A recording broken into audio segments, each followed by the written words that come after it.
नमस्कार। मैं जनभक्त शिवम गौतम। जिस तरीके से सुप्रीम कोर्ट कॉलेजियम और संविधान के ऊपर बहस छिड़ी हुई है देश के अंदर, इस सब के पीछे वो यशवंत वर्मा नाम के हाई कोर्ट के जस्टिस के घर में जो आग लगी थी वो है।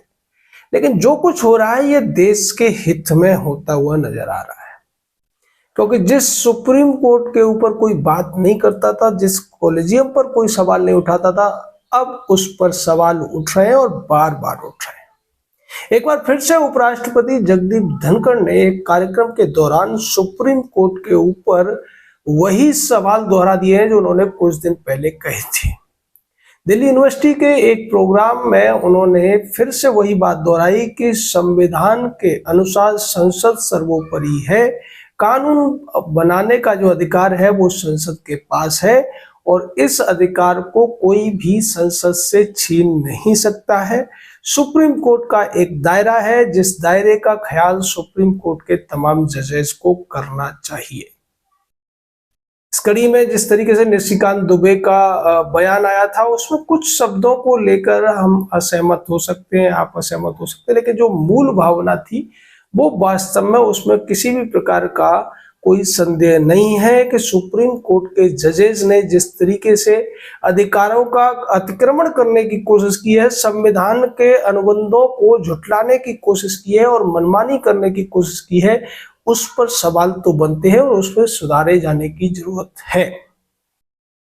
एक और सोशल मीडिया पर एक जुमला चल रहा है कि दो संस्थाओं की बात की जा रही है, एक पाकिस्तान की आर्मी और भारत का सुप्रीम कोर्ट या न्याय व्यवस्था। इनके बारे में कहा जाता है कि ये अपने कामों को, यानी कि अपनी जो वास्तविक इनकी ड्यूटी है उसको छोड़कर बाकी सब काम करते हैं और ये एक सच्चाई को ही बताता है। भारत का सुप्रीम कोर्ट न्याय देने की बजाय या तो बेल देने में लगा रहता है या फिर सरकार के ऊपर टिप्पणियां करने में या फिर ऐसे लोगों का बचाव करने में, ऐसे मुद्दों पर बचाव करने में जो कि संविधान के द्वारा किसी भी तरीके से स्वीकार्य नहीं है, क्योंकि संविधान में भी मोरालिटी और सोशल ऑर्डर को मान्यता दी गई है। लेकिन सुप्रीम कोर्ट कई ऐसे फैसले अब तक ले चुका है जो मोरालिटी के भी खिलाफ होते हैं और सोशल ऑर्डर को भी बिगाड़ने वाले होते हैं। फिर सवाल उठता है कि सुप्रीम कोर्ट की ये जो कार्यप्रणाली में तब्दीली आई है इसके पीछे क्या है। तो हम आपको बार बार बता चुके हैं कि इन सब के पीछे है वो कॉलेजियम सिस्टम जो सुप्रीम कोर्ट के सीनियर मोस्ट जजेस ने और कुछ वकीलों ने मिलकर इस देश पर थोप दिया है। इस कॉलेजियम सिस्टम की बुराइयां सब लोग जानते हैं, लेकिन हम आपको वो राज भी बताने जा रहे हैं कि किस तरीके से ये कॉलेजियम सिस्टम सीजीआई तक फिक्स कर देता है। 5-6 साल पहले ये फिक्स कर दिया जाता है कि किस व्यक्ति को कब सीजीआई के तौर पर शपथ दिलाई जाएगी। और इसका एक एग्जांपल मैं आपको दे रहा हूं कि रंजन गोगोई जो चीफ जस्टिस रहे हैं भारत के, उन्होंने पहले ही ये तय कर दिया था कि उनके द्वारा सुप्रीम कोर्ट में नॉमिनेट किए गए 3 लोग लगातार सीजीआई बनेंगे और उनमें पहला नाम है संजीव खन्ना का, उसके बाद बीआर गवई और उसके बाद जो नंबर आने वाला है सूर्यकांत जी का, वो तो बहुत ही ज्यादा उनके बारे में चर्चे हैं और किस्से हैं। ये तो जब पंजाब हरियाणा हाई कोर्ट के जज थे तभी 2012 में एक सतीश कुमार जैन नाम के एक प्रॉपर्टी डीलर थे, उन्होंने इनके ऊपर बहुत ही बड़े भ्रष्टाचार के आरोप लगाए थे। ये 2012 की बात है। इसको लेकर उन्होंने तत्कालीन मुख्य न्यायाधीश के पास शिकायत भेजी थी, उन्होंने कॉलेजियम के पास इस शिकायत को रखा था। उसमें स्पष्ट तौर पर कहा गया था कि सूर्यकांत जी ने उनके साथ या उनके मार्फत करीब आधा दर्जन प्रॉपर्टियां खरीदी थी, जिनमें से एक प्रॉपर्टी तो दिल्ली में भी थी। और बड़े इसमें एक और दिलचस्प कहानी है कि आज जो राजस्थान की उप मुख्यमंत्री हैं राजकुमारी दिया कुमारी जी, उनसे ये प्रॉपर्टी उस समय खरीदी गई थी जिसकी कीमत उस समय 3.5 करोड़ रुपए बताई जाती थी उस समय के भाव के हिसाब से। लेकिन सूर्यकांत जी ने उस प्रॉपर्टी को 1.5 करोड़ में खरीदा हुआ दिखाकर स्टैंप ड्यूटी की चोरी की थी। और यही उस सब की शिकायत के पीछे का सारा कारण था सतीश कुमार जैन की। उन्होंने बताया था कि आधा दर्जन से ज्यादा इसी तरीके से प्रॉपर्टीज खरीदी गई और उनके पेमेंट किए गए, लेकिन कागजों में उन प्रॉपर्टी की कीमत बहुत कम दिखाई गई, जिसके वजह से जस्टिस सूर्यकांत, जो पंजाब और हरियाणा हाईकोर्ट के जज थे, इनको करीब 7.5 करोड़ रुपए का फायदा हुआ और भारत सरकार को 7.5 करोड़ रुपए से ज्यादा के टैक्स का नुकसान हुआ। यह सीधे तौर पर टैक्स चोरी का मामला था, भ्रष्टाचार का मामला था। लेकिन पिछले 13 साल से कॉलेजियम इस पूरे मामले को दबाकर बैठा हुआ है। इसके बाद जस्टिस सूर्यकांत के ऊपर 2017 में एक बार फिर से आरोप सामने आते हैं और इस बार एक क्रिमिनल होता है पंजाब का, जिसका नाम सुजीत सिंह है, और वो ये आरोप लगाता है कि जस्टिस सूर्यकांत ने 8 केसेस में पैसे लेकर नार्कोटिक्स के अपराधियों को, यानी नशीले पदार्थों के तस्करों को जमानत देने का काम किया था। इसकी शिकायत सुरजीत सिंह नाम के इस व्यक्ति ने सुप्रीम कोर्ट से की थी और यह शिकायत हुई थी उसके बाद में जस्टिस रंजन गोगोई, जो पंजाब और हरियाणा हाई कोर्ट में चीफ जस्टिस और जस्टिस रह चुके थे, उनने क्या किया कि इस सारी चीजों को दबाने का काम किया। जस्टिस सूर्यकांत को 2018 में जब हिमाचल प्रदेश के हाई कोर्ट का चीफ जस्टिस बनाया जा रहा था, तब उनके खिलाफ A.K. गोयल नाम के दूसरे सुप्रीम कोर्ट के जज ने भी शिकायत की थी और ये कहा था कि ऐसा नहीं होना चाहिए।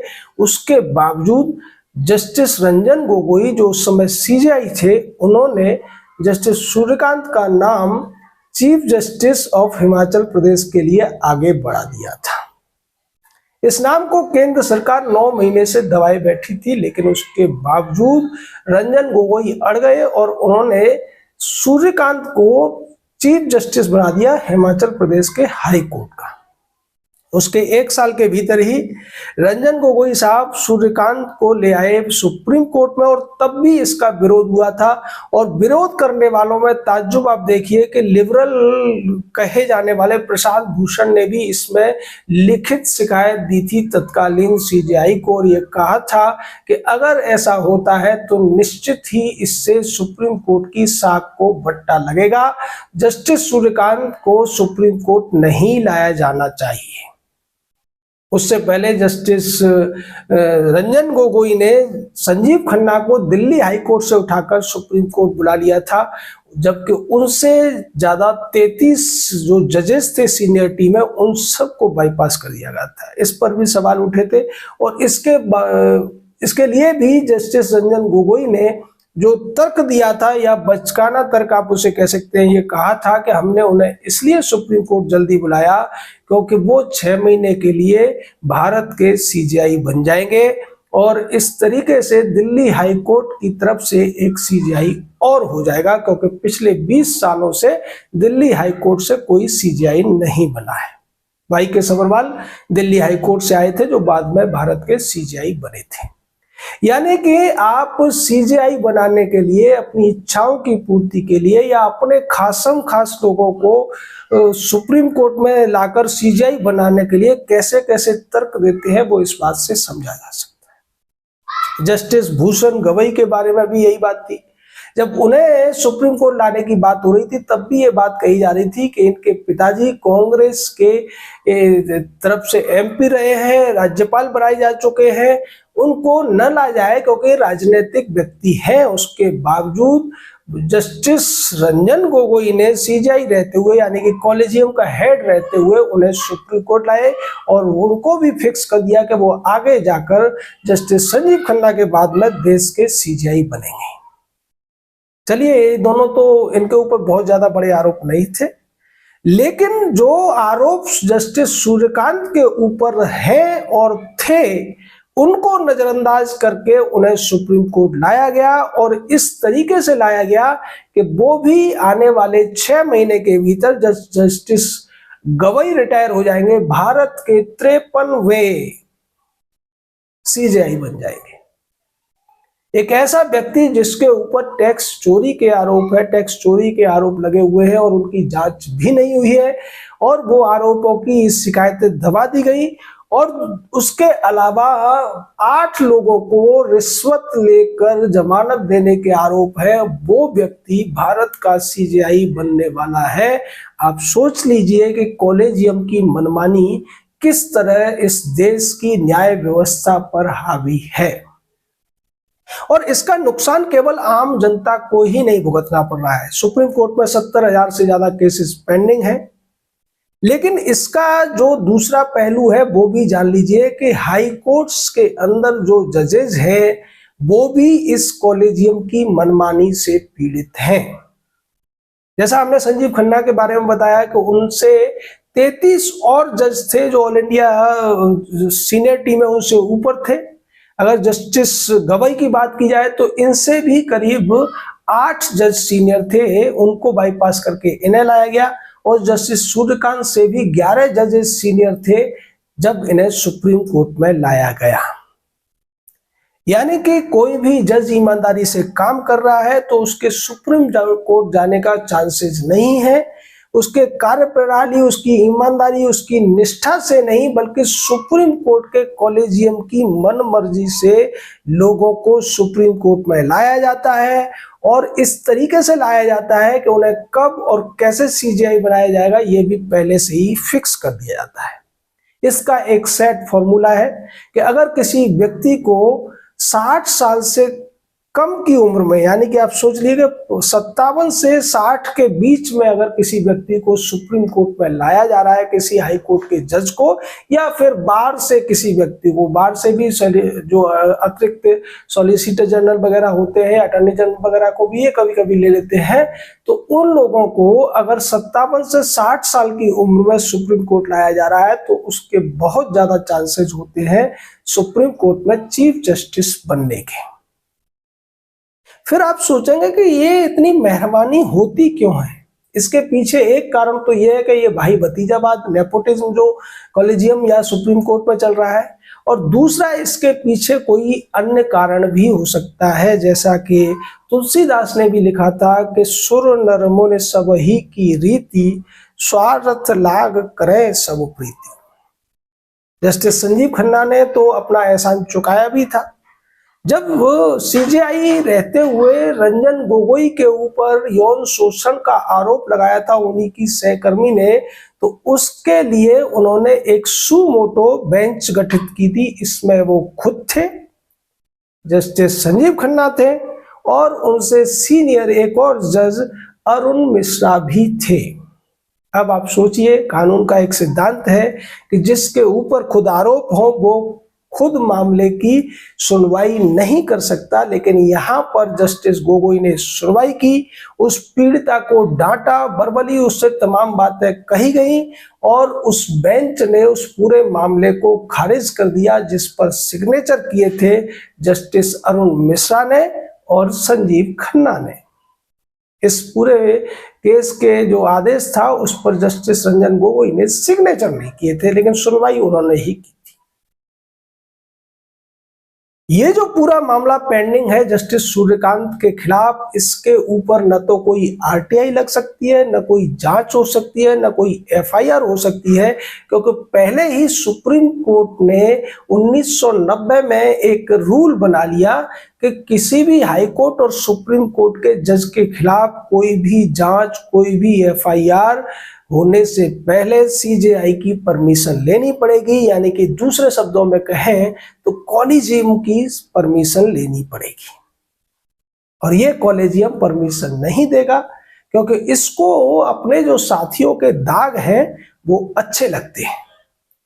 जी हाँ, ये बात कड़वी है लेकिन सच्चाई यही है। यशवंत वर्मा के केस में सबने देखा है, और यशवंत वर्मा का केस तो उतना बड़ा भी नहीं कहूंगा मैं, लेकिन जो जस्टिस सूर्यकांत का मामला है कि वो आने वाले समय में देश के सीजेआई बनने जा रहे हैं। ऐसा व्यक्ति जिसके ऊपर पिछले 12-13 साल से केसेस पेंडिंग है भ्रष्टाचार के, वो व्यक्ति किस तरीके से देश के संविधान के प्रति अपना कर्तव्य निभा पाएगा, जनता के प्रति कर्तव्य निभा पाएगा, और भ्रष्टाचार के मामलों में वो किस तरीके से निर्णय कर पाएगा, ये भविष्य ही बताएगा। अगर जस्टिस सूर्यकांत की बात करें तो उन्होंने कई रिकॉर्ड बनाए। ये 38 साल की उम्र में अटॉर्नी जनरल बन गए थे जब वो चौटाला की सरकार थी हरियाणा में। उसके बाद 2004 में इनको हाई कोर्ट का जज बना दिया गया और 12 में इन पर आरोप लग गए थे। इसके बीच में इन्होंने एक और कमाल किया था कि 2011 में इन्होंने कुरुक्षेत्र यूनिवर्सिटी से डिस्टेंस एजुकेशन में LLM की डिग्री प्राप्त की, जिसमें इन्होंने फर्स्ट क्लास फर्स्ट की रैंक प्राप्त की। उस समय ये हाई कोर्ट के जज थे, हरियाणा के ही, पंजाब और हरियाणा हाई कोर्ट के। तो आप समझ सकते हैं कि सिटिंग जज अगर एग्जाम देगा तो उसको फर्स्ट क्लास फर्स्ट रैंक नहीं आएगी तो कौन सी रैंक आएगी। इस तरीके के सवाल पहले नहीं उठे हैं, लेकिन अब उठने शुरू हुए हैं और उनके जवाब देश की जनता इन माननीयों से मांगती है, जिन्होंने संविधान की अपने हिसाब से व्याख्या करके एक कॉलेजियम नाम का असंवैधानिक व्यवस्था बना ली है, जो पूरी दुनिया में कहीं नहीं चलती है। तमाम ऐसे नियम बना लिए हैं कि वो सबसे ऊपर हो गए हैं, उनके ऊपर किसी भी अपराध का मुकदमा नहीं चल सकता, कोई भी जांच नहीं हो सकती, और न केवल उनके सर्विस में रहते हुए रिटायर होने के बाद भी ऐसा हो पाना पूरी तरीके से मुश्किल हो जाता है, क्योंकि तमाम शिकायतों और तमाम सबूत तो कॉलेजियम के पास रखे होते हैं। जैसे चंद्रचूड़ के मामले में हुआ है कि तीस्ता शीतलवार के लिए उन्होंने किस तरीके से एक ही दिन में 2-2 बेंच गठित की। अब सवाल तो ये उठ रहे हैं कि इसके लिए उन्होंने कितनी मोटी रिश्वत ली होगी, कितना पैसा लिया होगा, क्योंकि पैसे के बगैर तो कोई इतनी कृपा किसी के ऊपर करता नहीं है। तो चाहे उपराष्ट्रपति सवाल उठा रहे हो या निशिकांत दुबे या दूसरे लोग उठा रहे हैं, ये सब जब जो सवाल है वो वाजिब है और देश की जनता को इन सवालों के साथ खड़े रहना चाहिए। अगर वो चाहते हैं कि इस देश में 5.5 करोड़ से ज्यादा जो केसेस पेंडिंग हैं उनके निपटारे हों, हाई कोर्ट में जो 30-35% से ज्यादा वैकेंसी हैं वो भरी जाएं, और जो जजेस हाई कोर्ट्स में हैं जिनकी ईमानदारी के बावजूद उन्हें कभी मौका नहीं मिलता है चीफ जस्टिस बनना तो छोड़िए कि सुप्रीम कोर्ट तक वो आ जाए, क्योंकि यहाँ जो कॉलेजियम बैठता है, जो CJI बैठते हैं, वो अपने ही खासम खास लोगों को वहां से पिक करते हैं। वहां किसी सीनियरिटी का कोई मायना नहीं है, किसी योग्यता का, किसी एक्सपर्टीज का कोई मायना नहीं है। उनके अपने तर्क हैं जो किसी को वो बताते नहीं है, न उसका कोई एक्सप्लेनेशन देते हैं। इस सब को अगर कोई रोक सकता है तो जनता का दबाव रोक सकता है। जनता अगर ये मांग उठाएगी, जनता ये प्रश्न पूछेगी, तो इन जजों को, इस कॉलेजियम को और इस कॉलेजियम को चलाने वाले तमाम जो सीनियर मोस्ट जजेज हैं और उनके साथ में कपिल सिब्बल सिंह टाइप के जो तमाम वकीलों की फौज है, उन सब के लिए जवाब देना भारी पड़ेगा। और अगर ये जल्दी होता है तो शायद देश उस भ्रष्टाचार के आरोपों से घिरे हुए व्यक्ति के CJI बनने से बच जाए। हम तो कहेंगे अगर ये आरोप झूठे हैं तो वो कॉलेजियम को इनकी जांच करानी चाहिए। अभी 6 महीने से ज्यादा का समय है जब जस्टिस सूर्यकांत जो देश के CJI बनने वाले हैं, ऐसा व्यक्ति जिसके ऊपर आरोप पेंडिंग है वो ज्यादा अच्छा नहीं रहेगा देश के लिए, सुप्रीम कोर्ट के लिए, संविधान के लिए। हम भी नहीं कह रहे कि इस आरोपों की हमने कोई निर्णय ले दिया कि ये सही है। हम तो कहते हैं आरोप झूठे भी हो सकते हैं, लेकिन इन आरोपों की जांच क्यों नहीं कराई जा रही है। उसी तरीके से जैसे यशवंत वर्मा के घर पर बोरों में भर के नोट चले और बाद में ये कह दिया गया कि ये तो अफवाहें हैं, लेकिन बाद में वीडियो सामने आए और अब उसकी इन हाउस जांच हो रही है, जिसमें कुछ भी निकलने की उम्मीद करना दिन में तारे देखने के समान है। हम देश की जनता से कहेंगे आप सवाल उठाते रहिए, और जिस तरीके से उपराष्ट्रपति बार बार कह रहे हैं, सरकार को भी चाहिए कि इसको लेकर कोई कानून संसद में पारित करे, और फिर जनता भी देखेगी कि ये जो सुप्रीम कोर्ट में बैठे हुए तथाकथित मीलॉर्ड है, देश की जनता के सामने किस तरीके से उन कानूनों को खारिज करते हैं, उसके लिए क्या कुतर्क देते हैं। क्या ये संविधान को नहीं मानते हैं, सबको पता है, लेकिन क्या खुलकर कह सकते हैं कि हम संविधान को नहीं मानेंगे? क्योंकि ये दावे तो सब यही करते हैं कि हम जो कुछ भी कर रहे हैं संविधान को बचाने के लिए कर रहे हैं। आप अपनी राय दीजिए। क्या आपको लगता है जस्टिस सूर्यकांत को देश का 53वां सीजीआई बनना चाहिए? क्या उनके ऊपर जो आरोप है उनसे उन्हें बरी नहीं होना चाहिए? क्या कॉलेजियम को उनके ऊपर लगे हुए आरोपों की जांच नहीं करानी चाहिए? अगर वो किसी सीबीआई, आईडी, ईडी या आईबी को ऐसे जांच नहीं दे सकते तो क्या वो एक इन हाउस कमेटी और गठित नहीं कर सकते, जैसे यशवंत वर्मा के मामले में उन्होंने की है, जिसके ऊपर पूरा कंट्रोल तो कॉलेजियम का ही होता है? अरे दिखावे के लिए ही आपने अगर कोई ऐसी कमेटी गठित कर दी होती तो शायद ये बातें नहीं उठ रही होती। और इसके लिए अगर आप लिंक चाहें तो कारवां पर इस पर कई सारे लेख हैं और दूसरी मैगजीन्स में भी है। प्रशांत भूषण को भी आप ढूंढेंगे तो मिल जाएंगे और हम भी कोशिश करेंगे वो लिंक आपको डाल दें और आप खुद इसका निर्णय करिए कि क्या इस तरीके के कॉलेजियम को इस देश की जनता ढूंढने के लिए विवश है या नहीं। जय हिंद, जय भारत।